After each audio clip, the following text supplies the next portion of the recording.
Happy holidays, everyone. We're going to hear from some of our favorite co-hosts and some of our favorite episodes of This Week in Enterprise Tech. So definitely don't go anywhere. It's the best of TWiT 2021. Podcasts you love. From people you trust. This is TWiT. This is TWiT, This Week in Enterprise Tech, episode 474 for December 31st, 2021. The best of 2021.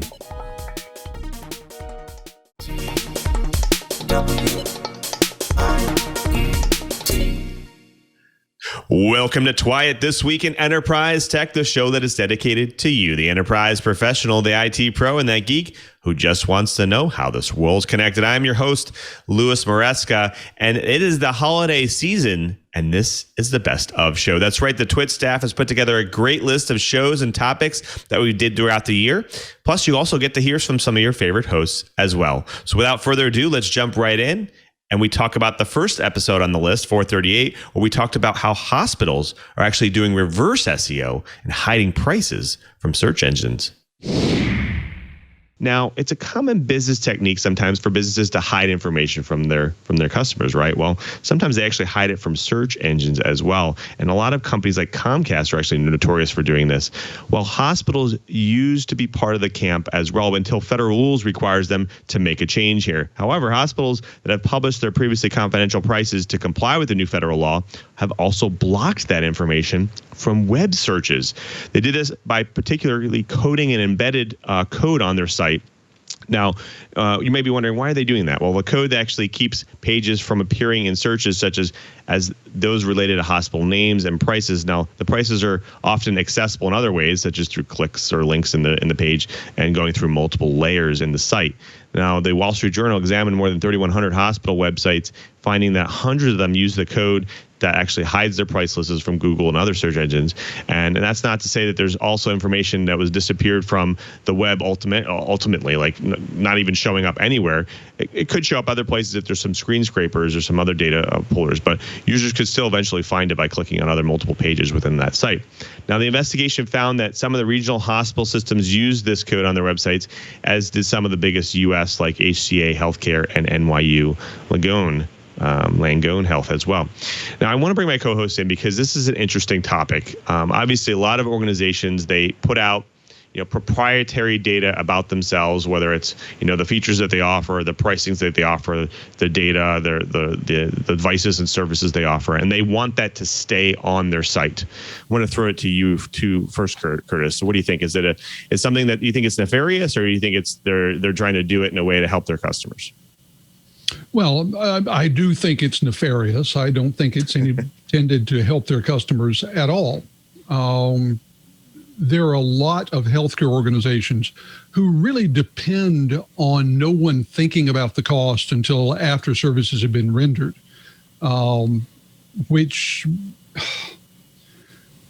if you have the situation that so many people find them in, where you have one individual receiving the service while another organization, the insurer, pays for the bulk of the service, it can slide by unnoticed. And let's face it, these things tend to happen when people are least likely to be concerned primarily about cost. They're concerned mainly about getting well. At a deeper point, though, it does raise an interesting question about an organization's right to control how their information is spread. Previously, organizations would control that by whether or not they published in book form or made you go to the office to pick it up. Now, we tend to assume that if something is published to the web, that it is going to be crawlable, indexable, available on Google and Bing and all of the other indexing engines. But is that a requirement? Because when a company does make their site crawlable, it allows some other organization to decide how their information will be available. this is one where it's very easy to have a knee-jerk reaction, and I did. But then I started thinking about it, and for many of our listeners, the question is, does your organization have the right to control its message, or have we entered an era of radical transparency where being open with just about every bit of information is not just expected, but is mandated? Yeah, I get that point of view, Curtis. Actually, I do get it that some organizations, they want their data to stay in the format and the form that they are presenting it in. And in fact, this is a defense of a lot of the hospitals out there. In fact, they're saying that they just don't want people finding raw pricing, on these search engines. Like a lot of search engines like Google, Bing, DuckDuckGo, they actually will go and produce a list of metadata, whether it's pricing or show times or whatever, and they put it in their own format. And so the question is, does the hospitals really want that format? Also, do they really want comparisons too? Like a lot of times these types of applications or search engines will produce comparison matrix as well. And, that's not conducive to, necessarily to good healthcare in that sense. So that's their defense. Chee, but I want to throw it to you. Is it a valuable defense? Do you think that's, that makes sense? Or are they really just trying to hide stuff? I'm going to put this into the same category as you can make statistics say whatever you want it to. And I think this is going to be same kind of issue. The reality is there's an awful lot of hiding in healthcare. I just learned about a friend that's been denied a kidney transplant for a very, very long time. And the bottom line is the hospitals didn't want to take a higher risk transplant because they didn't want to ruin their perfect record. While this doesn't sound like the same thing, it kind of is. You're trying to protect the golden goose. Let's call it the golden goose. And maybe, just maybe, there's a few things that they make a lot of money on, and then a few other things on that price list that they don't make as much. And what they really don't want is they don't want to have like a Google search engine where you can go shopping and shop for a even cosmetic. If I wanted to go and get rid of some moles, as a consumer, I think that would be a great thing. But from a hospital point of view, they would hate it. Now, I'm not going to say this is a good thing or a bad thing, but I will say to the U.S. medical industry, your prices are way, way out of line. And maybe, just maybe, instead of complaining about consumers shopping, maybe you guys need to sit down with the insurance companies and the legal beagles and fix the root problem. But I'm just sitting on a soapbox bitching about the cost of medical care. Indeed. Yeah, I think one last question to you, Chee, but I want to throw it back to you one more time before we go on to the next one. Obviously organizations can make a choice here, right? Google gives them this option to provide the ability to ignore sites and not produce, their marketing and their data anywhere. Is this something that should be regulated? Is it something like we should come along and say, you know what, this particular type of organization is too important. We shouldn't allow you to hide your information, especially from search engines where people use that to find data nowadays. Does that make sense? It makes total sense. And, I have been a recipient of socialized medicine when I was doing some things, and it was darn good medicine. I was treated well. It got done. And even though I was a foreigner working for, Her Majesty's government at that time, it was great. It was cheap. And I asked the person behind the desk, goes, why is this so different in pricing between the United States and the UK? And she said, well, obviously I don't know, but I got to imagine a lot of it has to do with your stupid lawyers. And it's like, okay, lawyers, it's all fine and good to protect the consumer, but have you made your bed into some of the most expensive healthcare on earth? And yeah, maybe it is time for some regulation, because self-regulation doesn't seem to be working. And when a person gets catastrophically sick and basically has to mortgage their house in order to pay the hospital bill, something is broke. So, yeah, I think I'm way the heck off the original topic, but I think it's part of a systemic problem that we need to fix in America, and the legal world needs to back off and work with the medical industry to try and find a middle ground. But soapbox done.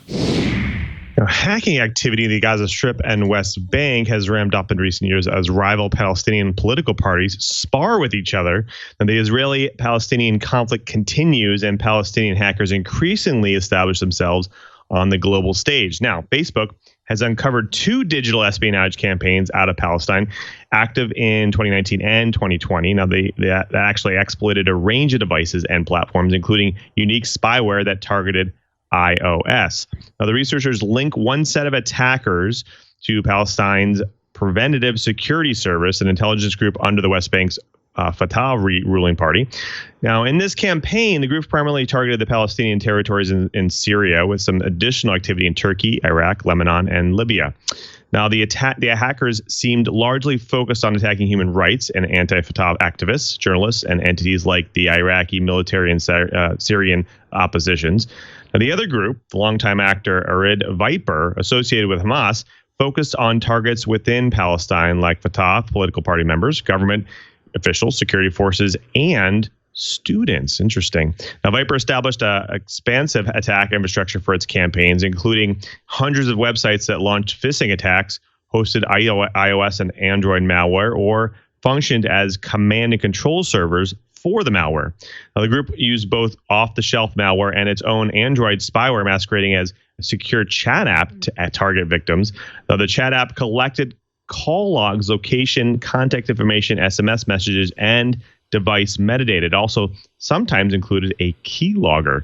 The attackers also used publicly available Android and Windows malware, and the researchers saw evidence that the attackers made a fake content management platform for Windows that targeted journalists who wanted to submit articles for publication. A lot of different targets going on there. The app didn't actually work, but came bundled with Windows malware. Now, the creation of these attacks reflects a broader trend in recent years of more experimentation and innovation outside of major hacking powers like the United States, China, and Russia. As the targeted iOS attacks become more and more common, the lower the stakes become for attackers to put something out there and make the best of it. Well, this story, we had a great time talking about how a casino got hacked through the fish tank thermometer. Episode 442. Here, fishy, fishy, fishy. It's relatively rare that you hear about a casino being hacked. Why? Well, because casinos can afford to spend the big bucks to ensure that they're secure. It's their livelihood. Well, this new report will have you wondering and maybe even laughing at the same time. Secure your laptop, secure your smartphone, secure your tablet, and before I forget, secure your fish tank. Yes, you've heard me right. That's right. Secure your fish tank. Well, a recent security report from a firm talked about how hackers were able to infiltrate a casino in a very unconventional way. That's right. The attackers used a fish tank thermometer to get a foothold on a network. They then found the high roller database and pulled back the data across the network and out of the thermostat and then up to the cloud. Now, can this be possible? It certainly can. And you can blame it on the Internet of Things. That's right. To think about this, by 2025, some analysts predict that there will be as many as 31 billion connected devices worldwide on IoT things. Now, this is a good thing because the smarter you make these objects, the more information they can glean from them to ward off issues and optimize their use. In fact, Rolls-Royce examples is using IoT connected airplane engines to report back performance data on the fly. But all these connected devices are created an enormous gap and opportunity for for hackers. Now, that's because of many of them aren't equipped with the kinds of security protections seen in laptops, servers, and phones and tablets. And unfortunately, many of us aren't aware of all those risks. Now, how do we, and as business owners, actually address the problem? Well, the really only tactic is to stay ahead of it. This is why it's important to regularly bring in an IT expert to do complete assessments on the network as well as your IoT devices. And but we need to make sure that such an assessment also includes evaluating any and every connected device. Now that means our building heating controls or smart speakers or smoke detectors, alarm systems, and overhead lighting. Even the coffee machine is reviewed and audited. Oh, and don't forget the fish tank. Let's move on to the next bite, because the next bite's pretty interesting. I think this has hit home for me many, many times, the concept of right to repair. And obviously, we've talked about this quite a bit. But the question is, are companies doing right by the right to repair laws? Now, there could be something coming very soon that could be blocking for those DIY fixes. I want to throw this over to one of you guys to maybe talk about this first. Cheebert? Well, I think what we need to do is keep in mind where this came from. This is really and truly starting because the farmers in America got fed up with John Deere specifically, but when you're paying $100,000 or $150,000 for a piece of farm equipment, you'll want to be able to go and fix it yourself. Because for those of you that don't know about modern farming, your window to harvest or plow or whatever is very tiny. And what happens is people go, these combines or such are mega expensive, and they go from farm to farm to farm because everybody kind of rents time on them. So if a large harvester breaks down in the middle of harvest, you could potentially lose a large amount of your crop if it's not fixed quickly. Farmers want to be able to do their own fixes. They tend to be self-reliant folks. Now, the computer industry has really gotten onto it. In fact, Steve Wozniak came out and did a mega rant recently saying, hey, I got started, quote unquote, with Apple because we were tinkering. If it was a closed environment, I don't think Apple would have come to be. Quite a few things follow that same trend. So the right to repair has been the battle cry of people all over the place. In fact, I've got a toolkit sitting on my shelf right over there from iFixit. They have been very, very vocal on the right to repair. And in fact, they buy devices as they come out and do teardowns and judge on how well and how easy they are to repair.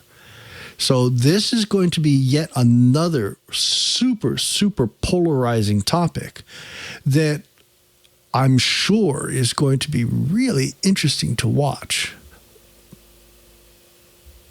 Agreed. Curtis, I want to throw this to you. I mean, obviously, from an enterprise perspective, you're developing potentially a product, and that product goes through stringent manufacturing. It goes through specific processes that you follow to make sure the device comes out the other end in pristine order. And some of those things require things like gluing the devices down or preventing third parties from modifying the device, because obviously it could bring it out of its normal functionality, especially things like medical devices and other things. Now, how do you think these types of laws will actually impact organizations and enterprises if they were to be enacted? Well, let's be clear. The place where these are hitting home, and the only place where they really have any import, is when it comes to the software that lives inside the devices. John Deere has never said that if a tine breaks off of an implement that the farmer can't weld it back on. They've never said that if a tire goes flat on a tractor that the farmer can't fill it. What they're talking about is the software that lives at the heart of modern farm equipment, and to expand, at the heart of pretty much modern everything. I had a conversation with engineers from Ford and General Motors a few years back. And at that point, this has got to be in the mid 20-teens, they were saying that more than half of the value of one of their vehicles was in software. Mm-hmm. So it's one thing to say that you can see what's going on. Most modern vehicles have an OBD2 port where you can get codes. But can you go in and if there's an issue, change those codes? In the automotive world, there is a fairly hot market for tuners who reflash a system. For modern pickup trucks, especially diesels, you can go and get them reflashed to provide greater economy, or in most cases, greater horsepower. But John Deere had asserted that software inside their tractors doesn't belong to the people who bought the tractor. You might have bought the physical box, but the software living inside that tractor, you just have a license to that, and it belongs to John Deere. And, Lou, I would say it's similar to the situation you might find yourself in. You help create software for a company. Would you assert that if a piece of software isn't doing exactly what the customer wants it to do, that they should have the right to go in, see the source code, and modify it to fit their own needs? My guess is you would be unhappy about that from both a business and a personal standpoint. I mean, professionally, you don't want every user out there mucking about with your code. If you did want that to happen, then you would be involved in an open source project somewhere. So this is one where the right to repair, I think, is a good right. It speaks to the traditional American values. It speaks to the idea of buying something versus licensing that thing. But like virtually everything else in the modern world, it's just a little bit more complex than easy to get at 7-second sound bites allow for. Right. Fair enough. I think I definitely agree with that. I think, obviously we develop software from, I'm on the Office team. We develop software that we have intended usages for. And if there's an annoyance with that software that people don't like, obviously we've had people in the past attempt to correct that, and they might not correct it in the right way, and they might create a cascading effect and cause other problems.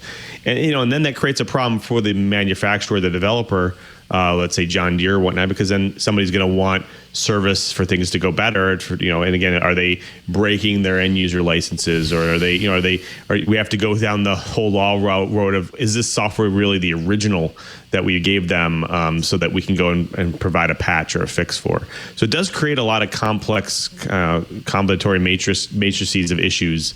I think when it goes to those types of things. But in the same sense, there are some advantages. Like we've seen, especially in the John Deere case, when it comes to microcontrollers or controllers, you talked about maybe updating, the chips in the car. Well, you can update, similar processors and controllers in the farming devices as well to make them more efficient, or be able to control, or via GPS or whatnot. And those are all upgradable, and sometimes they're blocked by the manufacturer because they can't afford to go test it on all the different versions. And so consumers can go and run these updates themselves.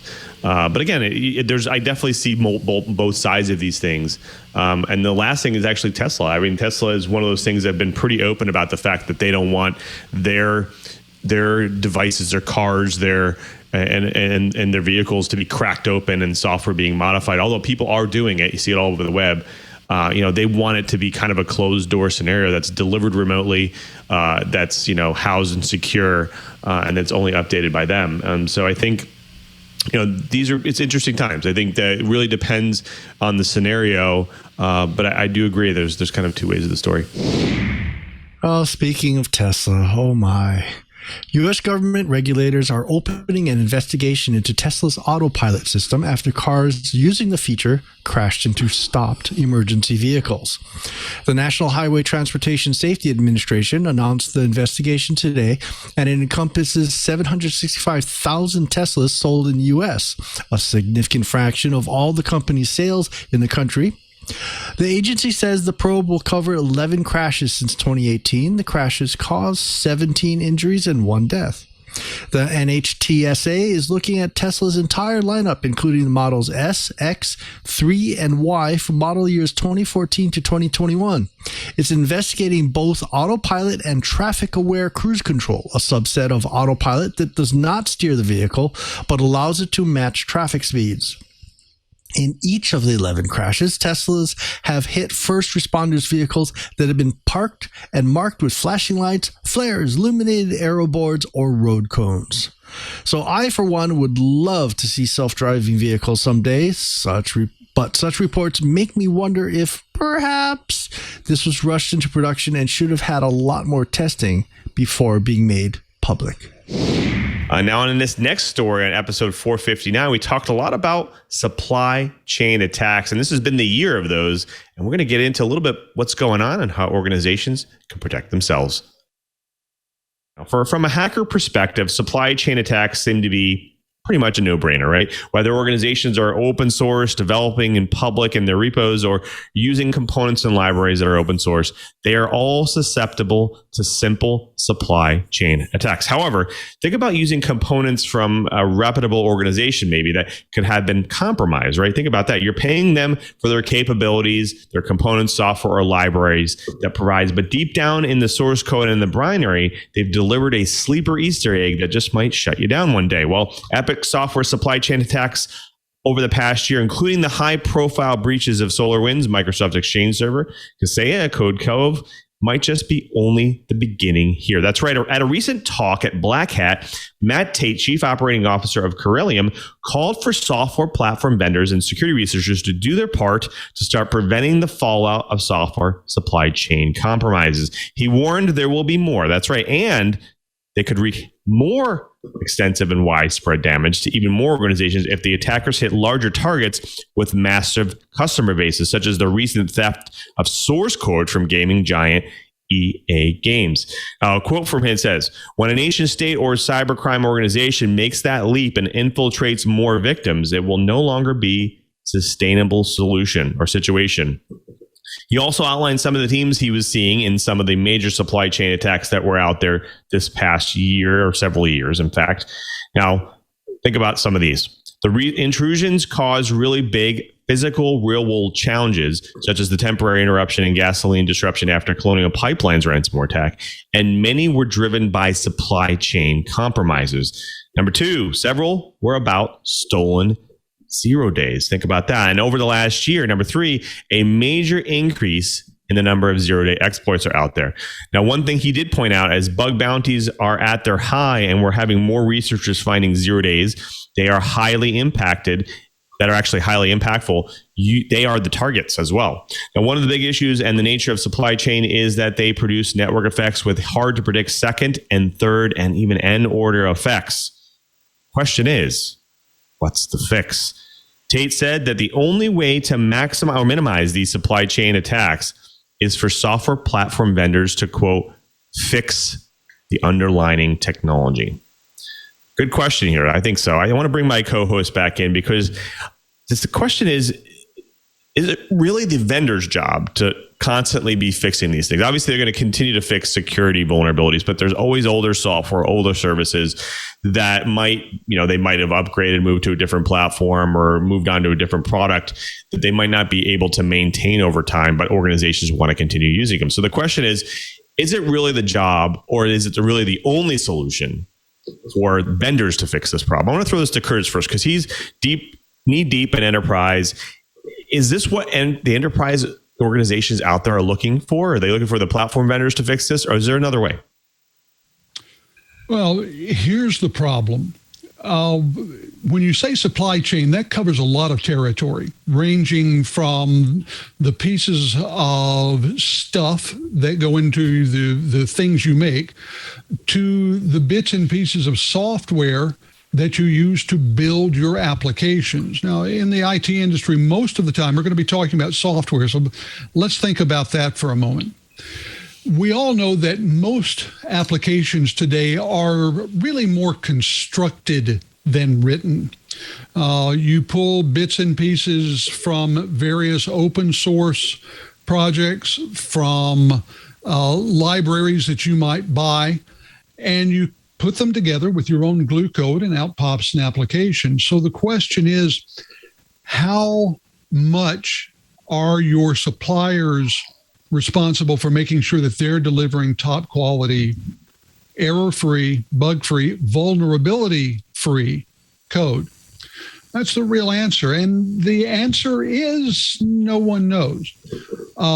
Most open source projects, for example, especially the large ones, are pretty good at keeping up with their vulnerabilities. But what about the vulnerabilities in the things that they use to build their application?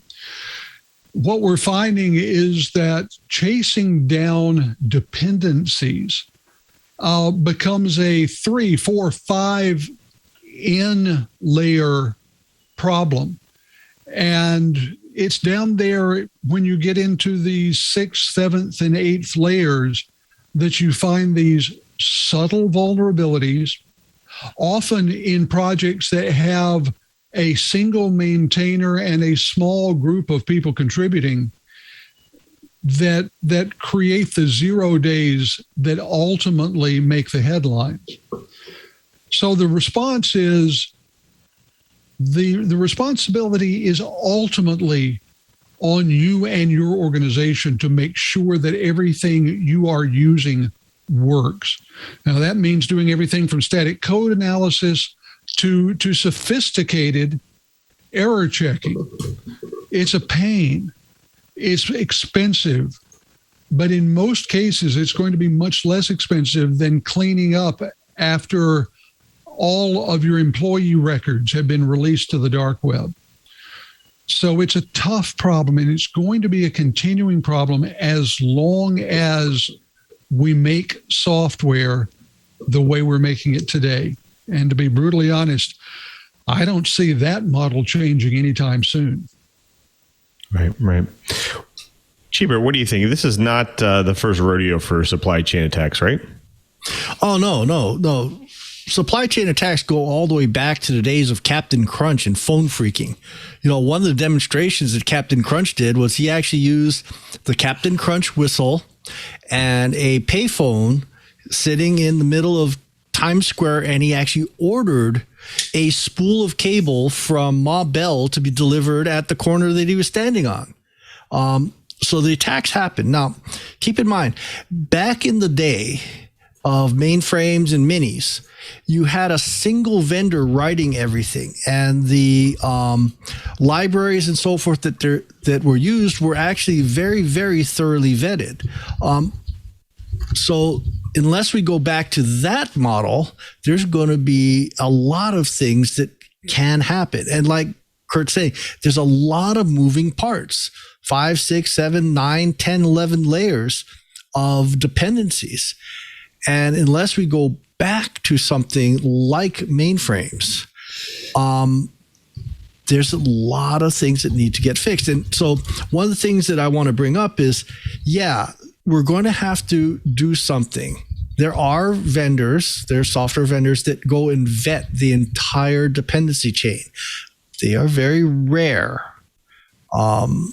Personally, I think this might be something that we need to start taking a good hard look at. And also maybe, just maybe, we need to also be more realistic. I helped bring in and fix a bunch of old pieces of equipment that were based on Windows 95. And they said, well, we don't want to have to pay for the new version. I go, well, you're paying for it anyway, because you're paying me a lot of money and I'm being paid by the hour to fix something that is 10 years old now. So users need to be more realistic. If you're going to drag along a decade-old system, you're going to have to take some of the responsibility for not maintaining it, because part of the maintenance process is we're going to have to upgrade. Microsoft isn't going to support Windows 95 anymore. Same thing goes for applications. So we need to be more reasonable. Otherwise, supply chain is never going to get fixed. Agreed. I don't know about you, but I wouldn't want to use a software coming from 1995, but that's just me. Now, I want to throw this to you too, because obviously this supply chain attack vulnerabilities they exist everywhere, including in the wireless world. Now, like Wi-Fi controllers or open source networking tools, they're all susceptible, right? Well, I'm not dumb enough to say no. Our stuff isn't hackable. Everything is susceptible. But I think Brian brings up a really good point. Back in the day, this is the way you could secure things. But back in the day, we were using a mainframe to do something that was fairly predictable. It was doing something it was designed to do. Now we have all of these interdependencies. So, for instance, when I was with a Wi-Fi vendor, we made and produced enterprise Wi-Fi equipment. We did not make and produce anything that was being used on that network. So the interdependency is everything that's jumping on my network. The number of things that have been done just within the Wi-Fi protocol to kind of mitigate poor behaving clients and try to get them to behave in the way that we needed them to, just to make the protocol function is mind-boggling, and it's beyond whack-a-mole. And I think it goes back to something that Curt said earlier about to the nth degree of all of this stuff being layered together. But then you look at Wi-Fi vulnerabilities that have come out. The most recent in memory were, of course, the crack one back in like 2017. But then the frag attacks from earlier this year that we did a thing on. Everybody's looking at the vendors. They're yelling at Cisco and Aruba and Mist and Juniper. Why aren't you addressing that? A large number of those vulnerabilities weren't on the vendor equipment. It was on the actual client. So now you've got to go play whack-a-mole with every Apple, Android, and other Wi-Fi. Don't even get me started on my devices, which were never, most of them never even meant to be upgradable or addressable. So how do you mitigate those problems? I tell you, I just get tired thinking about it.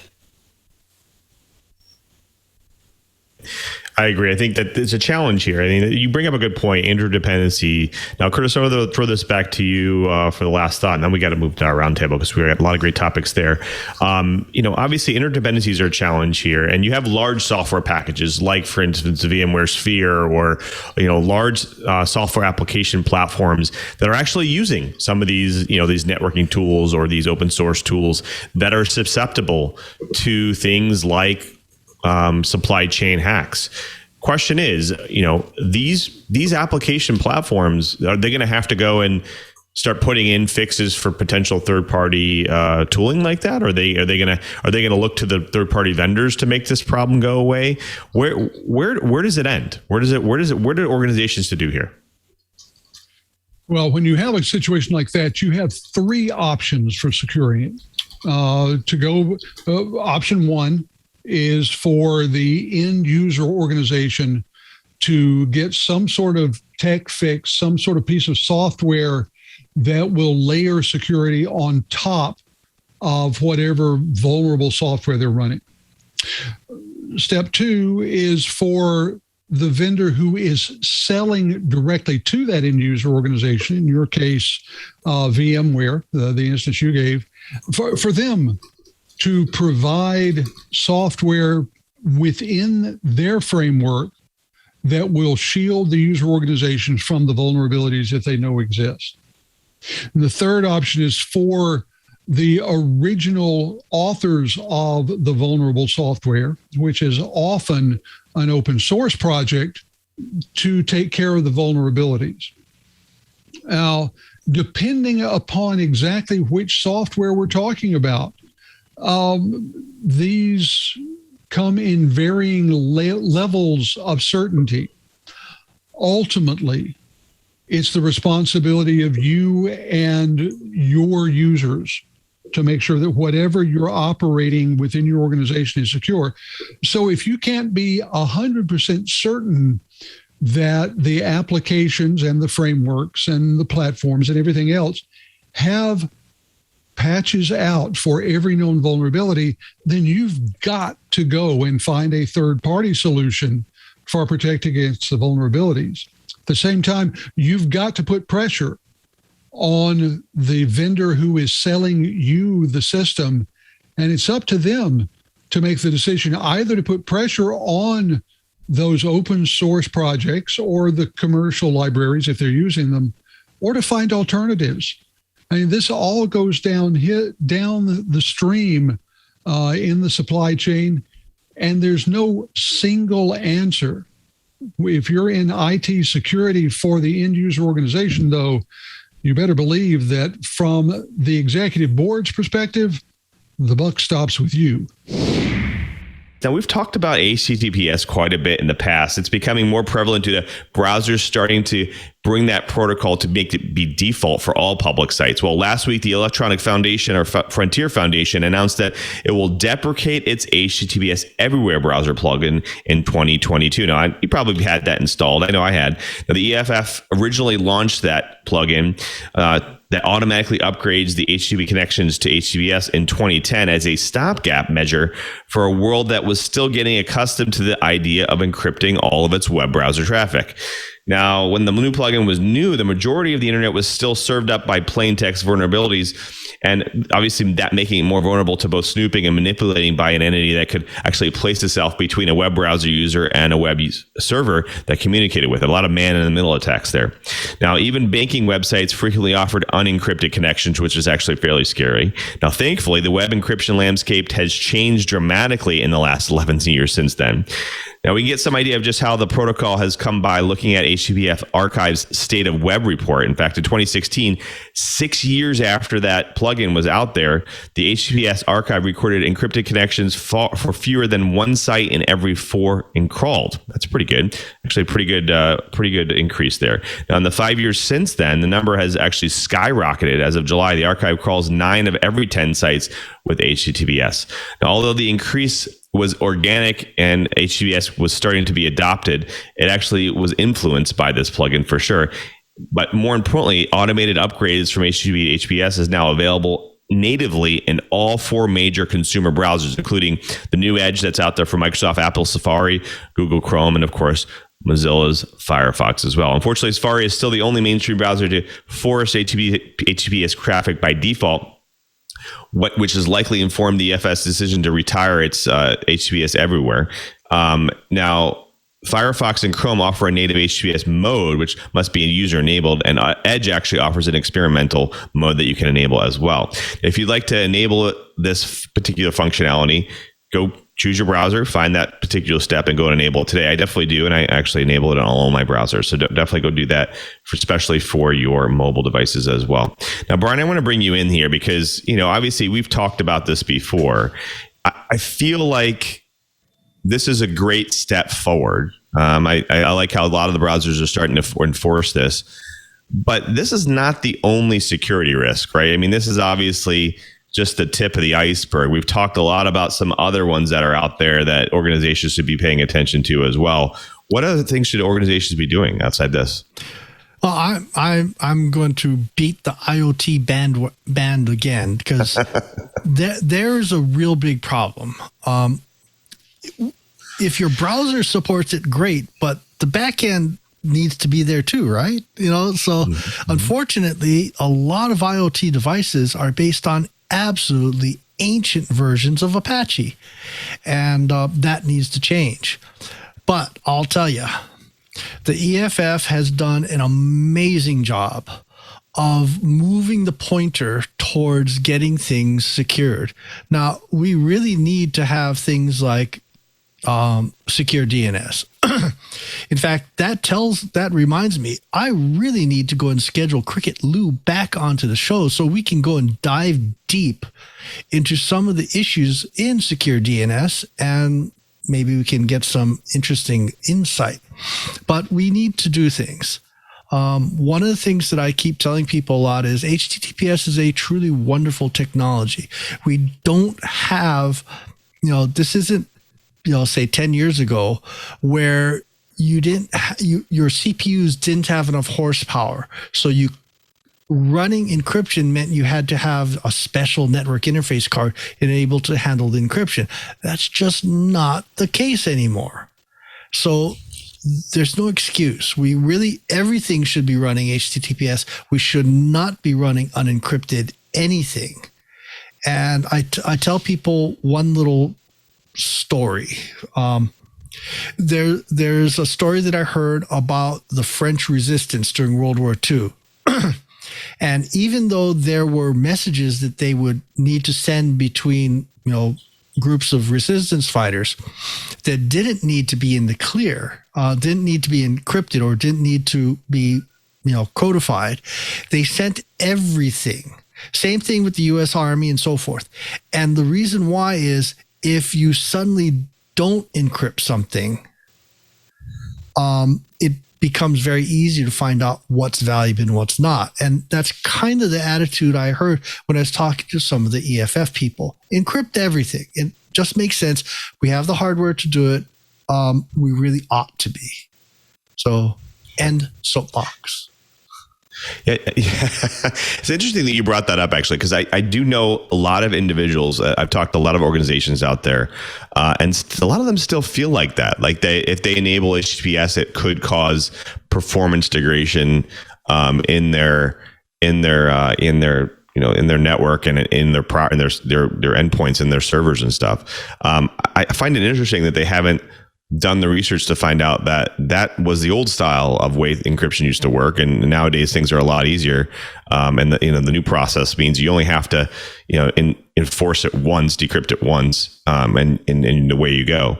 Now the handshake actually only happens once. So I think I'm actually interested to see why this happens. Now I'm going to ask you another question. I know a lot of organizations that I've worked with in the past where a lot of their public facing sites are HTTPS, but when you get internal and you end up accessing, I don't know, let's say an IT site or something, it's still HTTP. So I guess the question to you is: should organizations be encrypting everything, including even some of their internal sites? I would like to say yes, but the sad thing that I've been finding out is, there's still a lot of misinformation going around. I have to buy a commercial crypto key in order to, get things going internally. And I have to have an internet connection so that I can go to the certificate authorities. No, not really. It works. You can, heck, even if you do a roll your own crypto key on your web server, that's still better than nothing. Don't you? I'm maybe you agree, maybe you don't. But again, there's an awful lot of old webcams. There's an awful lot of old network attached storage, other IoT devices that are on old Apache or old Linux. And that's sticks in my throat. I'd like that to happen. I'd like them to be able to do encrypted connections no matter what. I think if even the internal stuff gets encrypted, that'll be good. Now, here's my justification. A lot of the attacks aren't coming from the outside. A lot of attacks are actually because someone clicked on a link. Where does that happen? Now that's inside, right? So when I ran my big firewall bake-off, I ran the attacks as if they're coming from the outside, but I also ran the attacks as if, little Johnny or little Jane brought in their laptop and plugged it in dad's office, and all of a sudden lets loose a virus. So that sounds like a really good reason to have encrypted sites inside too, doesn't it? I agree. Now, there is a challenge here. I've actually worked with organizations. A lot of them have a ton of sites out there, and these SSL certs, they expire. They go out of, obviously expire over time. And especially if you're enforcing this in traffic today, if they expire, you lose connection to your server. People can't access your server anymore, whether it's your website or your service or whatnot. And so I'm actually seeing a big challenge, especially in DevOps, is when you deploy, you actually have to continually verify, whether it's a smoke test or it's actually alerting or some tooling that's out there to verify that these certs are not going to expire anytime soon. And if they are, you make sure you have a good enough buffer to go and get a new one, a new cert that's actually out there that's renewed. Because otherwise, you're going to be in a world of hurt. Especially when your traffic goes down to zero and you have to scramble in the middle of the night to get yourself a new cert. I'm guessing, what I'm going to guess is say, hey, that's probably why a lot of organizations internally, they tend to not do it. So they have to manage all those certs internally. But I still think, like you said, it's much better practice to do that, because like you said, a lot of the attacks happen from sleepers on the inside of the network. And if you're going to let them listen to traffic inside of your network, that's going to make it a lot easier for them to find things, whether it's passwords or credentials or data from users or whatnot. And so let's make it harder for them. Let's encrypt everything if we can. It's not going to cost you much more, and hopefully you got the processes in place. Now, Brian, I want to throw one more thing out to you, because I know you've been talking about this a lot. You talked about IoT, and the challenge here is a lot of IoT devices, they still do not connect using HTTPS because of the same problem, because of the fact that these certs expire over time. And if they have web servers built into them, like for instance, I have a light switch that has a mini web server built into it. The Orbi that I had recently had a web server built into it, so you can access the back end. Didn't use HTTP. Yes. In fact, the software controller from Ubiquiti I used to use on my machine here, you didn't use HTTPS either, unless you set it up manually.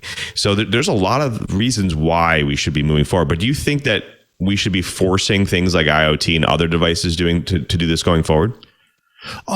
Yeah, I'm optimistic. Let's put it that way. So one of the things that some of my old students that work for Infoblox were talking about, for the life of me, I can't remember what it's called anymore. We actually did a show on it. It's a DNS where you actually can put into your DNS entry for your individual device, your keys. That way, instead of having to go to a key authority, if you control the DNS domain, you can stick your crypto keys in that, and that way your validation is happening closer to you. Something like that would be really cool. But the downside is that means we have to have DNSSEC, and the sad reality is DNSSEC adoption is still really low, and a lot of things depend on having that adoption to be in place. So maybe the Electronic Frontier Foundation needs to now set their sights on DNSSEC. What do you think, man? DNSSEC, yo. We need a t-shirt like that. We need to get a t-shirt. Yeah, I heart DNSSEC. That's right. This story comes from PR Newswire. Thycotic Centrify, a leading provider of cloud identity security solutions formed by the merger of privileged access management leaders Thycotic and Centrify, yesterday released new research confirming that ransomware has become a preferred method for cyber attacks, with nearly 2 of 3 companies, about 64%, surveyed admitted to being victims of ransomware attack in the last 12 months. The report, titled 2021 State of Ransomware Survey and Report, Preventing and Mitigating the Skyrocketing Costs and Impacts of Ransomware Attacks, is based on survey responses from 300 U.S.-based IT business decision makers. It further reveals that more than 4 out of 5, approximately 83%, of ransomware attack victims felt they had no choice but to pay ransomware demands to restore their data. The report highlights how organizations are responding to the growing threats of ransomware attacks, including 73% have seen cybersecurity budgets increase due to ransomware threats. 93% are allocating special budget to fight ransomware threats. 50% said they experienced loss of revenue and reputational damage from an attack. 42% indicated they had lost customers as the result of an attack. Quote, "Our research shows ransomware is a threat to organizations of all sizes and levels of sophistication," said Art Gilliland, CEO of Thycotic Centrify.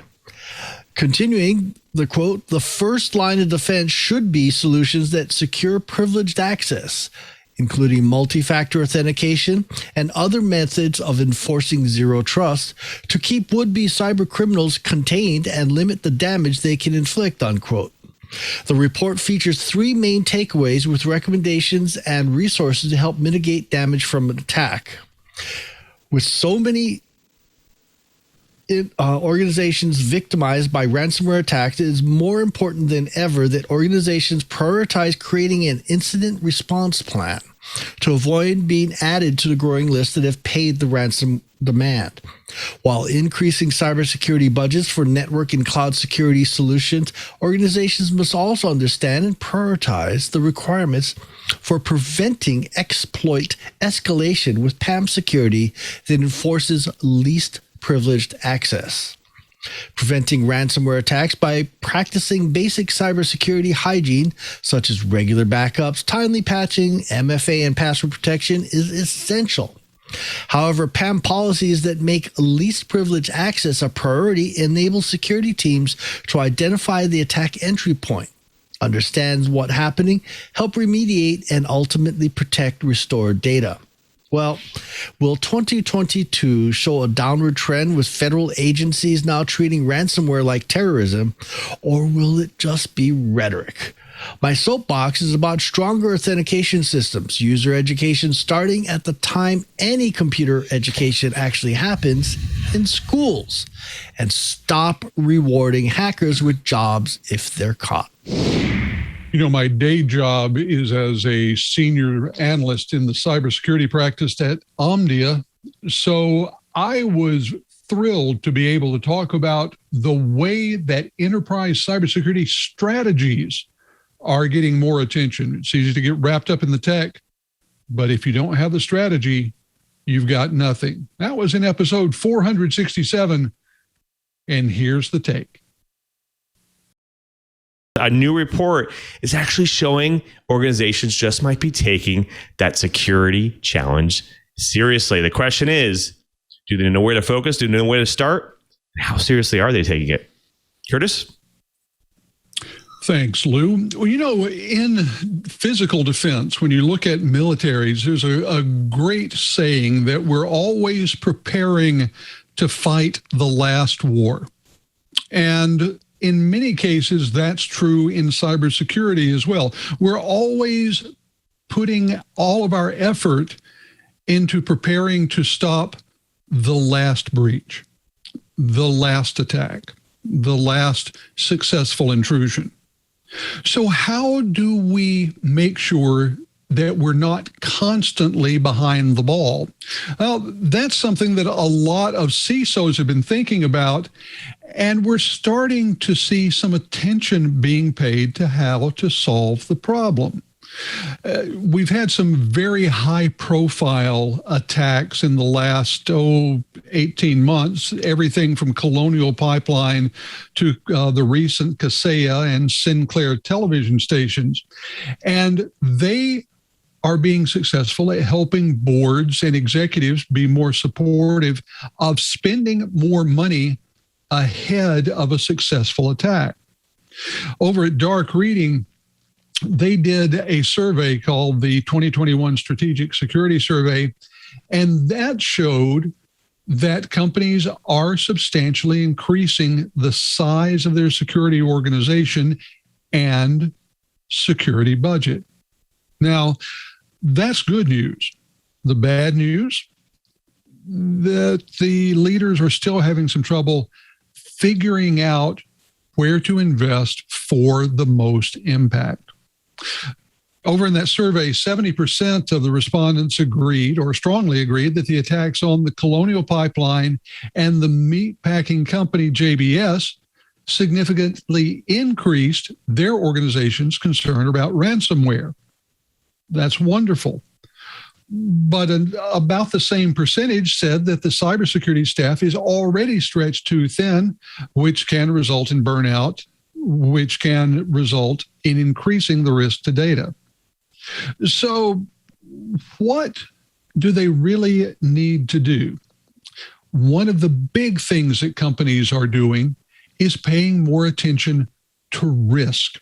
You're seeing a lot of companies look at risk assessment, risk monitoring, and risk measurement as ways to try and get ahead of the curve when it comes to defending themselves against attacks. The idea being, if you know where your weaknesses are, you know where to spend money to shore them up.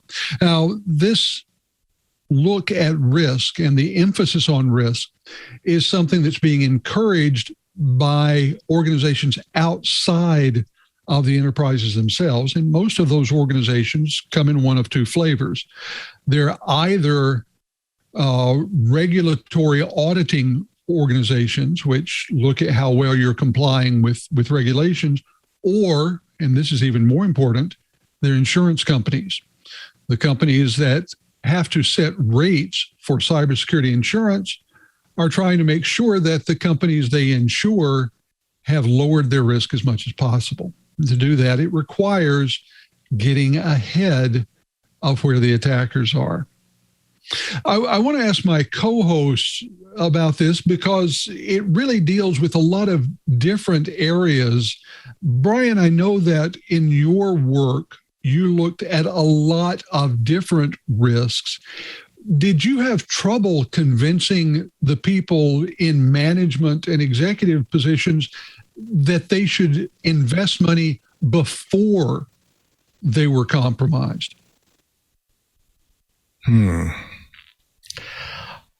You got to remember, part of my life was mostly with the military, and then part of my life was mostly research academia.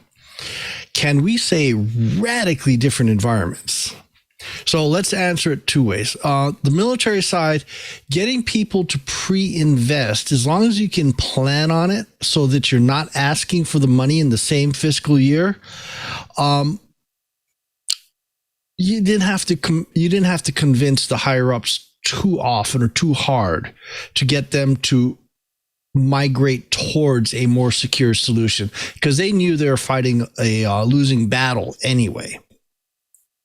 Now, going to the latter half of my career, the academic researcher. Now, the academic researcher, you could ransomware their personal storage out from under them, destroy their research, and trash their reputation, and they'll still fight you on multi-factor authentication. I don't understand it. I just tried really, really hard after a unpatched or badly patched device was hacked out from under a research group that we really need to start thinking about, at least at the VPN level, to go multi-factor authentication, and they weren't playing. So it kind of depends on what environment you're in. Everybody says the military is paranoid, so getting people that are already paranoid to go and adopt new things and add to the security isn't that hard. Now, if you're in an open environment, the other side of the coin, in case of academia, I'm fighting a losing battle. So I guess you really need to stop and think about what kind of organization you are and where you are between those two polar opposites. Yeah, that's an interesting question to come between the polar opposites. And Lou, I want to turn to you because you have spent more of your life in the corporate world. And when it comes to investing in security from the get-go, from the earliest parts of designing applications and systems, what kind of arguments do you find are being made in companies both for and against the notion that we should be more proactive when it comes to cybersecurity? I think that their arguments are obviously that specific IT organizations only get specific amount of budget to do things, and they're usually year-over-year budgets that are equal or if not less. And so when it comes to adding in new potential, if not pie in the sky, vulnerabilities, most organizations lean towards not spending the extra dough. They usually either cut something or they go and not do the extra mile to secure things. And I think it's really these organizations that are getting creative, that are saying, okay, let's go and do less work for our internal user and more work for our security of our organization, and pick the highest ROI items. Like, for instance, making sure our remote workforce is secure, encrypting things, making sure that we use the right authentication schemes and models, targeting zero trust, stuff like that. And I think that those are the highest ROI items. And so they know that they need to do it. They know that they want to do it. The question is, can they actually fund it? And I think that's where most organizations have that problem. When you hear organizations take months sometimes to deploy software updates, and you say, hey, listen, like, you're not on the latest, why don't you target the latest thing? And they say, well, we can't target the latest thing. That's an extra 3 months. So I'll have to stick with 3 months old. That's a problem. That's a problem, that they're not funding the right thing in order to meet the requirements that the organization needs to stay secure. And I think that's where they need to spend a lot of time and money and effort. And again, you have to be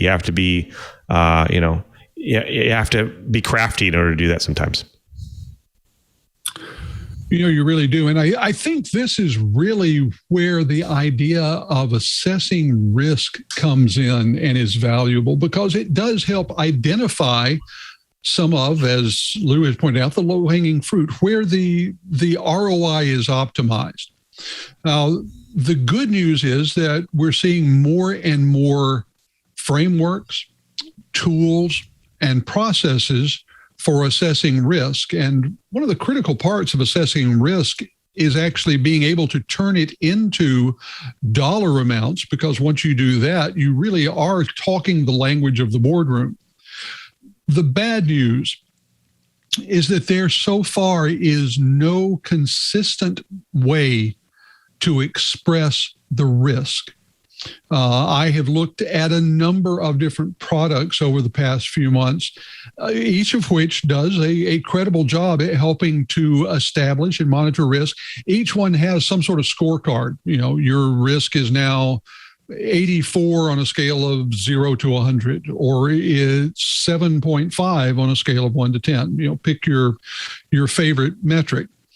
There is, however, no good way to compare ratings from one system to another. And that makes it difficult for companies to know whether their risk is in line with their industry, if they are in a position of higher risk, or if they're actually doing better than most of their industry. There are some groups out there trying to do standards. FAIR is the organization that most people refer to, and the FAIR framework is a very good place to go and look if you're interested in starting the process of risk assessment within your organization. But again, it's a framework. It's used by a lot of companies, but it's not the sort of lingua franca that the industry really, really needs if we're going to take the next step in using risk to make proactive decisions about cybersecurity. Now, this is one I promise we're going to talk about more. And I can say that because one of my areas of research for next year is on these systems for doing risk assessment and monitoring. And so it's going to be filling up the porous cavities in my poor overworked head for much of next year. I'll be happy to share that with you. What an amazing year on TWiT we've had. We had amazing startups, enterprise organizations from all around the industry, and we had such a great set of hosts to bring it all together. Thank you, everyone, for being here. Until next year, happy holidays, everyone. I'm Lou Maresca, just reminding you, if you want to know what's going on in the enterprise, just keep TWiT.